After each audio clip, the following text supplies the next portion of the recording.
আওয়ামী লীগকে ভোটের মাধ্যমে বাতিল করতে হবে বললেন বিএনপির নেতা আমির খসরু। তো অবশেষে বিএনপি কি চাচ্ছে আওয়ামী লীগ নির্বাচনে অংশগ্রহণ করুক? আজকে দৈনিক কালবেলা এক নিউজ প্রকাশিত হয়েছে যেখানে এই তথ্যটি উঠে এসেছে। আওয়ামী লীগকে ক্যান্সেল বাতিল করতে হলে জনগণের ভোটের মাধ্যমে করতে হবে বলে মন্তব্য করেছেন বিএনপির স্থায়ী কমিটির সদস্য আমির খসরু মাহমুদ চৌধুরী। তিনি বলেন, আপনি যদি আওয়ামী লীগকে ক্যান্সেল করে দিতে চান, অন্য কোনোভাবে এগুলো টিকে থাকবে না।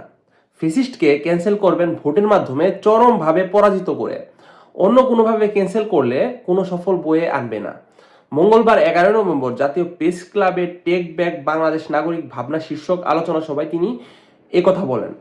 আয়োজন করেন voice of democracy and voter rights. বিএনপির স্থায়ী কমিটির সদস্য আমির খসরু মাহমুদ চৌধুরী বলেন, বিএনপির জন্য সংস্কার নতুন কিছু নয়। খালেদা জিয়া 2016 সালে ভীষণ 2030 সংস্কার প্রস্তাব দিয়েছিল। তারেক রহমান যুগপৎ আন্দোলনে থাকা সব দলের মতামতের ভিত্তিতে 31 দফা সংস্কার প্রস্তাব দিয়েছেন। শুধু সবাইকে নিয়ে নয়, বাস্তবায়নের জন্য ফ্যাসিস্টের বিরুদ্ধে থাকা সব দলের প্রতিনিধিদের নিয়ে একটা জাতীয় সরকার গঠন করা হবে। তিনি বলেন, জাতীয় ঐক্যমতের ভিত্তিতে সংস্কার বাস্তবায়ন করতে হবে, জনগণের আস্থা নিয়ে সংস্কার করতে হবে। সেটা একমাত্র সম্ভব নির্বাচিত সরকারের মাধ্যমে।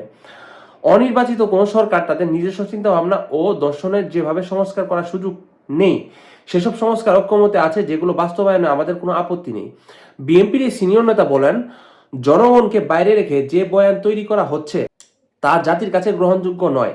স্বাধীনতার পর শেখ মুজিবের একটা বয়ান ছিল, স্বৈরাচারের একটা ছিল এবং ফ্যাসিস্ট শেখ হাসিনার একটা বয়ান ছিল। ফ্যাসিস্ট শেখ হাসিনা বলেছিল উন্নয়নের উপরে গণতন্ত্র, কিন্তু উন্নয়নের সঙ্গে হাতে হাত মিলিয়ে চলতে হয়। গণতন্ত্র বাদ দিয়ে উন্নয়ন করলে হবে লুটপাট ও বিদেশে টাকা পাচার উন্নয়ন। গণতন্ত্র বাদ দিয়ে উন্নয়ন করলে পকেটের উন্নয়ন। একমাত্র বয়ান হবে নির্বাচনের মাধ্যমে দেশের জনগণের মালিকানা ফিরিয়ে দেওয়া। এর বাইরে নতুন বয়ান শুনতে চাই না আমরা।